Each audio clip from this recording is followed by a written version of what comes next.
You'll want to think before you raise that thing up, farmer. You're not fixing to shoot any of us with that pistol, are you? So far, I got no reason to. One thing I can't figure, why the old man would risk his neck for a stranger. Any one of us could have taken him out, which is what we should do now.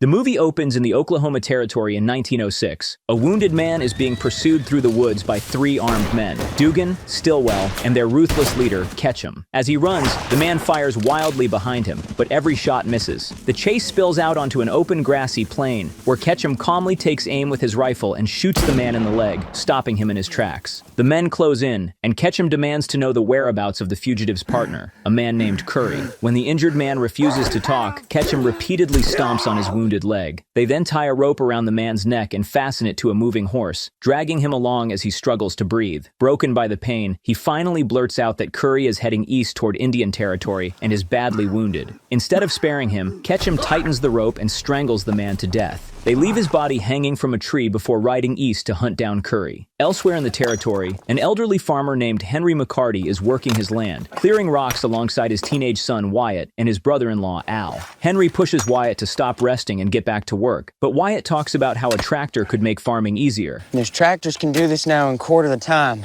Is that right? Here I thought farming was in your bones, Wyatt. This would be a good place for you to raise a family of your own. I know your ma would have felt that way. I ain't her. Or him. By wisdom is a house built, and through understanding is it established. Through knowledge are its rooms filled with rare and beautiful treasures. Blessed are those hearts are set on pilgrimage. Al soon announces that he's heading out to go bird hunting. As Wyatt sees him off, he says he'd like to join him one day, but Al reminds him that Henry would never allow it. He reassures Wyatt that once he's grown, he'll be free to make his own choices. Pa's a good man, Wyatt. I wouldn't let him marry my sister if I didn't think so. Later that day, Henry and Wyatt slaughter a pig for food. As Wyatt feeds the remains to the other pigs, he wonders aloud why they eat one of their own. While chopping wood afterward, Wyatt asks his father why he chose such a remote and isolated place to live, and whether he's truly satisfied with such a quiet, monotonous life. I still don't believe this is what you wanted. Henry explains that he got a good deal on the land years ago, and insists that there are far worse ways to live than this one. Their conversation is interrupted when they spot a lone horse in the distance. As they approach, they notice the saddle is soaked in blood, suggesting the rider was robbed, badly wounded, or possibly killed. Henry decides to track down the rider, but when Wyatt insists on coming along, Henry firmly refuses and orders him to stay home and tend to the horse. Henry rides out alone and eventually follows the trail to an unconscious man lying on the ground with a gunshot wound to the chest. Henry covers the wound with mud and cloth to slow the bleeding, then searches the area and finds the man's gun and a satchel stuffed with cash. Realizing the trouble this money could bring, Henry initially decides to leave both the man and the cash behind and mind his own business. Nope. However, after riding away, he stops, reconsiders, and turns back. He loads the wounded man onto his horse, carefully covers his tracks, and takes both the gun and the money before heading home. When Henry returns home, Wyatt helps him bring the wounded man inside and lay him on the bed. Henry notes that the man has lost a lot of blood, and with night already falling, the doctor is too far away to reach in time. Wyatt volunteers to ride through the night to fetch the doctor, but Henry refuses, insisting that saving the man is now up to them. Wyatt wonders aloud if the stranger might be an outlaw on the run, but Henry dismisses the thought, saying they don't know anything about him. Henry steps outside and retrieves the satchel of cash. Before bringing it in, he carefully scans the area to make sure no one is watching. He then slips back inside and hides both the money and the gun in a secret compartment in his bedroom closet. Unnoticed, Wyatt peers through the crack beneath the door and watches his father stash the items. The next morning, Henry decides to ride out and fetch the doctor so the bullet in the man's chest can be removed. Before leaving, he ties the wounded man's hands to the bed and instructs Wyatt to keep a close watch on him. Wyatt argues that tying him up isn't necessary, but Henry ignores him. It ain't not necessary. And tells him to cool the man's fever with a wet cloth. A few miles away, Ketchum and his men arrive at the spot where Curry collapsed. The trail appears to have gone cold, but Stilwell, a skilled Mexican tracker, studies the ground and notices subtle signs that someone had been there and deliberately covered the tracks. Trail's cold. We'll get him. That dog could track a fish through water. He signals to the others that Curry didn't escape on his own. Back at the house, Henry prepares his horse and warns Wyatt to keep his distance from Curry, even though he's restrained. He then rides off. Wyatt returns inside, places a damp cloth on Curry's head, and notices that his breathing is beginning to steady. Curious, Wyatt sneaks into his father's room and opens the hidden compartment. Inside, he finds the satchel of cash and Curry's gun. Since Henry has never allowed him to handle a firearm, Wyatt takes the gun outside and practices shooting. He sets a glass bottle at a distance and fires a few shots before finally hitting the target. The gunfire awakens Curry, who drifts into a feverish memory from his childhood, watching a man get shot and hearing him say that everything would be all right if he just kept his head down. Wyatt soon returns the gun to its hiding place, but notices a box tucked inside the compartment. Opening it, he finds more guns, ammunition, and newspaper clippings about a notorious outlaw and legendary gunslinger known as Billy the Kid. Realizing the significance, Wyatt puts everything back and goes to check on Curry. Meanwhile, on the road, Henry spots Ketchum and his men investigating the area where he rescued Curry. He quickly ties his horse to a tree and quietly crawls through the tall grass to observe them. Henry overhears Stilwell explaining that Curry had help and that whoever assisted him erased the trail so cleanly it nearly fooled him. Cover his tracks as good as anyone I've run across. Suddenly, a noise in the grass alerts the group. The men draw their weapons and cautiously move toward the sound. Realizing he's been detected, Henry slips away unnoticed. Ketchum fires into the grass, but Henry is already gone. He escapes, mounts his horse, and rides hard back toward home. Back at the house, Wyatt checks on Curry and notices that one of his hands is still tied. When he checks the other, he realizes Curry has already slipped free. Suddenly, Curry grabs Wyatt's hand, but Wyatt manages to pull away. Curry demands to know who he is and where he's been taken. Wyatt explains that his father found him half dead and brought him home to be treated. Curry asks where Henry is, and Wyatt lies, saying he's outside feeding the pigs. Curry immediately senses the lie.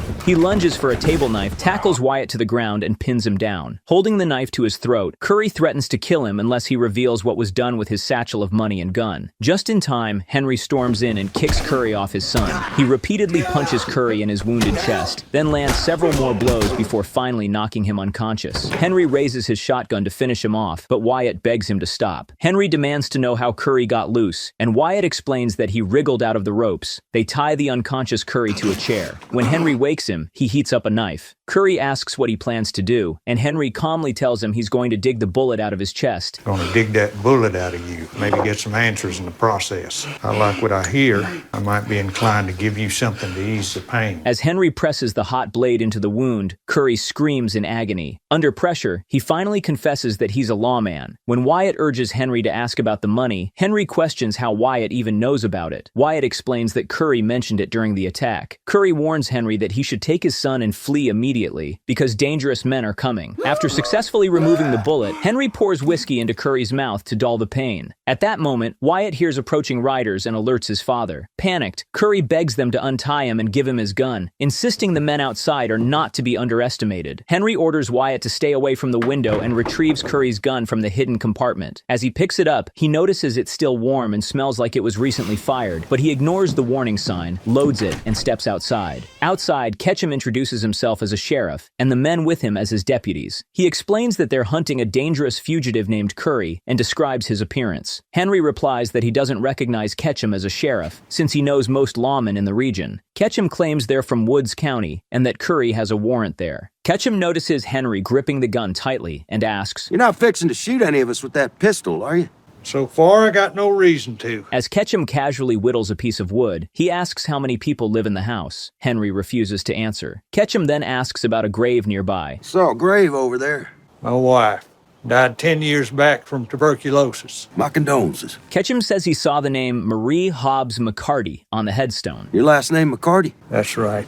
First name? Henry. And mentions noticing other men with the surname Hobbs living east of the property. Henry explains they were his wife's brothers. Ketchum then brings up another McCarty, a fugitive who caused trouble in New Mexico. Henry denies knowing anyone like that and says his relatives are long dead. He insists he hasn't seen the man they're looking for and tells them to leave. The men comply. Ketchum wishes Henry well, and they ride away. Once they're gone, Henry confronts Wyatt about firing the gun. I am the only boy for 50 miles that's never fired one. You won't even let me lay hand on your old shotgun, so if you can't teach me proper, I gotta do it myself. You get into my things again, I will crack your crust! You're a stupid, worthless old man. a whole life, and nothing to show for it but this rundown old farm, and a boy's gonna leave you alone to die as soon as he's able. He storms off. Henry then returns to Curry and demands the truth about the men. Curry reveals they aren't lawmen at all. They're bank robbers. They murdered real deputies, stole their badges, and Curry managed to take the stolen money from them before escaping. That's why they're hunting him. He adds that while they didn't kill Henry this time, they'll definitely be back. Elsewhere in the territory, Ketchum and his men make camp. They question why Henry would risk his life to help Curry. Dugan suggests riding back to the house and killing Henry and anyone else inside. Any one of us could have taken him out, which is what we should do now. Since they're certain Curry is there, Ketchum shuts the idea down, pointing out that Henry isn't just some harmless old farmer. He didn't hold that pistol like any farmer I've ever seen. Ketchum insists they don't make a move without fully understanding who they're dealing with. Instead, he orders Dugan to return to the house and keep watch to make sure Curry doesn't escape. Don't make a move till we get there.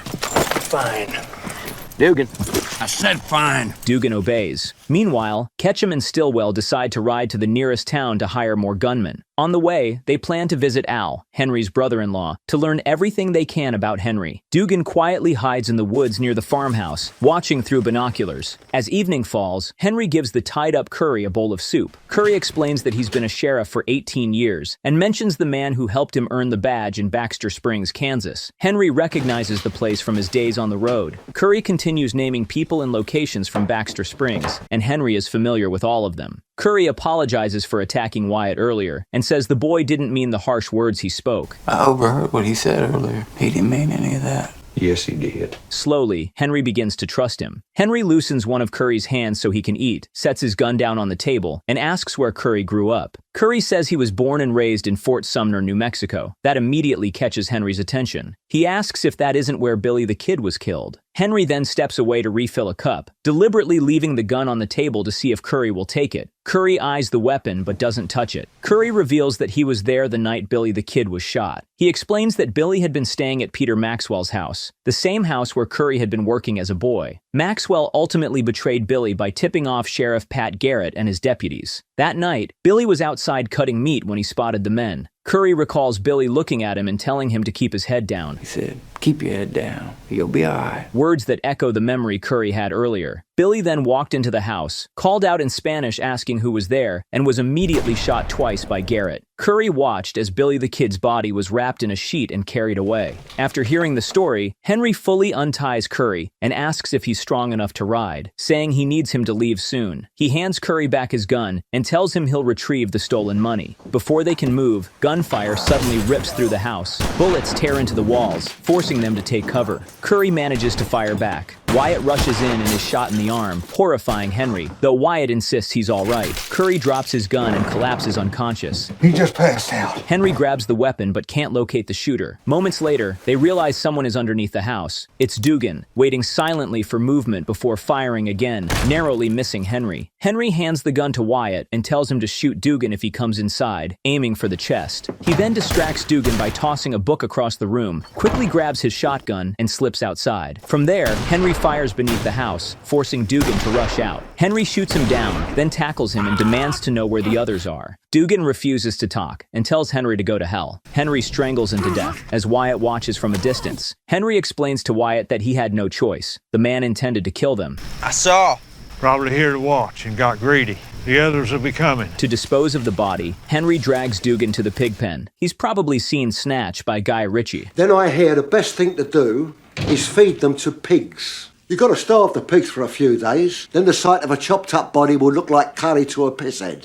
They will go through bone like butter. You need at least 16 pigs to finish the job in one setting, so be wary of any man who keeps a pig farm. Before feeding the body to the pigs, he notices a gang brand burned into Dugan's wrist. Inside the house, Henry tends to Wyatt's wound. Thankfully, the bullet only grazed his arm. As Henry cleans and wraps it, Wyatt asks about the newspaper clippings he saw in his father's closet, articles about a notorious outlaw. Henry brushes the question aside, telling Wyatt that he's already shared everything he needs to know and that he's never lied to him. He admits he did things in his past that he isn't proud of, long before settling down, but insists that Wyatt has no business knowing about them. Wyatt doesn't believe him and storms off in anger. Henry checks on Curry, who is still unconscious, drifting through a dream of the night Billy the Kid was shot, the same words echoing again. Keep your head down.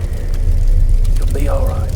The next morning, Al is out bird hunting. Back at his place, as he cleans his kill, Ketchum and Stilwell arrive. Al asks what they want. Ketchum compliments his shooting and casually makes small talk, mentioning how his father used to make him clean pheasants after hunting. Growing impatient, Al demands they get to the point. Ketchum admits he's interested in Henry, believing there's more to the old farmer than meets the eye. When Al tells them to leave, Ketchum refuses. Al tries to grab his gun, but Ketchum strikes him, and Stilwell knocks him unconscious from behind. Back at the farmhouse, Curry finally wakes up. Weak and unable to ride, he urges Henry to pack up and leave with Wyatt, offering to stay behind and face Ketchum and his men alone. Wyatt insists they should fight. We got guns. You already killed one of them barehanded. Fill a pack. We're leaving. But Henry agrees with Curry and begins packing. Before they can finish, Curry spots Ketchum and his men approaching. Henry orders Wyatt to abandon the rest of their belongings and leave immediately. Wyatt protests, refusing to abandon Curry, but Henry tells him he won't lose his son over someone else's fight. As they step outside, they realize more armed men are riding in. Ketchum has recruited reinforcements. Escape is no longer possible, and they retreat back inside. Outside, Ketchum announces that he's there for Curry. He offers Henry a choice: hand Curry over and walk away with his son, or they'll take Curry by force, and they'll both die. Curry urges Henry to take the deal, but Wyatt points out that the men will kill them anyway. You and I both know we'll be dead before we mount our horses. Henry proposes settling it with a one-on-one duel between himself and Ketchum. Ketchum laughs, and instead orders his men to bring out Al. Al? Al is dragged forward, beaten, bloodied, and tied. Henry retrieves his shotgun and gives Wyatt a gun. He orders Wyatt to stay inside, away from the windows, and shoot anyone who enters. Henry steps outside to face Ketchum and his men. Ketchum admits that Henry's name sounded familiar and stirred his curiosity, which is why he went after Al for answers, even torturing him, but he didn't get a word out of him. He makes a final offer. Henry hands over Curry and the money, and Ketchum will return Al and leave peacefully. Henry counters with his own offer. Release Al, leave the property, and live. Ketchum and his men laugh at the offer. Ketchum asks Al if he has anything helpful to add. Kiss my ass, you long-winded son of a b****.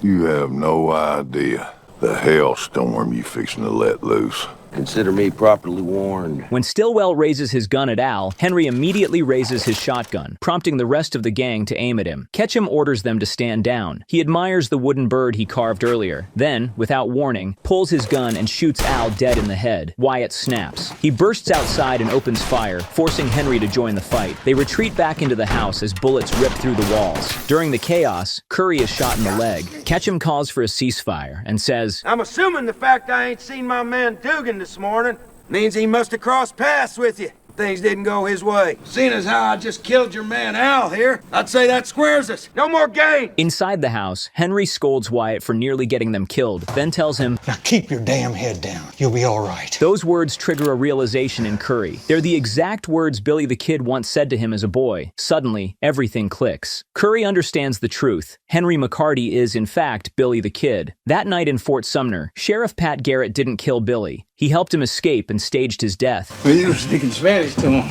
but he didn't kill you. He helped you escape. You're him. He's who? Bonnie.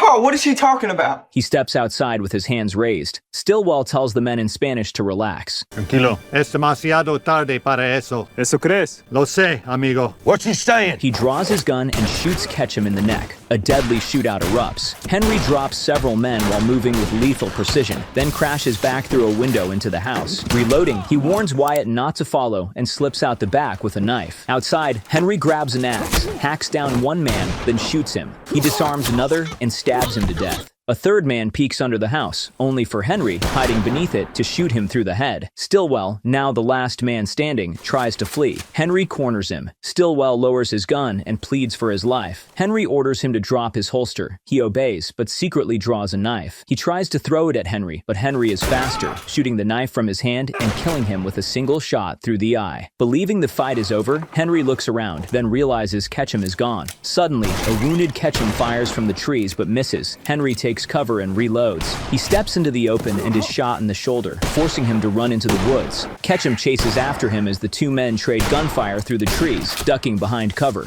With precision, Henry shoots Ketchum in the leg. Advancing closer, Henry is shot in his other shoulder, but keeps moving and shoots Ketchum in the chest. Ketchum runs out of bullets. Henry steps forward and ends it with a single shot to the head. Henry makes his way back to the house as Wyatt runs toward him, overwhelmed with relief to see his father alive. Inside, they help Curry onto a chair. Henry sends Wyatt to fetch water and rags to clean Curry's wounded leg. Once Wyatt is out of the room, Curry admits that Henry had looked familiar from the start, but he couldn't place where he knew him from. As Henry tears fabric from his sleeve to bind Curry's leg, he accidentally exposes a branded gang mark on his arm, the same mark Henry had seen earlier on Dugan. Curry freezes, realizing he's been exposed. Without hesitation, he shoots Henry. Henry collapses to the floor, clutching the wound. Curry admits he never told the full truth. He reveals that he and his deputies really were lawmen, but they joined Ketchum's gang to make money. After running several jobs together, Curry and his men discovered that Ketchum planned to kill them during the last robbery. They tried to beat him to it by stealing the money and fleeing, but it went wrong. His deputies were killed, and he barely survived. Guns still aimed at Henry, Curry reflects that Henry was good to him years ago, but now he gets to be the one who finally kills Billy the Kid. Wyatt rushes back in and shoots him dead with the shotgun. He drops beside his father, panicked, saying he'll go get the doctor. Henry stops him, gently telling him it's no use. He knows he's dying. Henry tells Wyatt that after he's gone, people may say many things about him. Some will be true, and some won't. What matters, he says, is that he raised a good man. He urges Wyatt to go out into the world, live fully, and see everything life has to offer. With that, Henry McCarty takes his final breath. Wyatt later buries his father beside his mother's grave. Taking the stolen money and his belongings, he rides north, finally leaving home to see the world for himself, just as he always dreamed.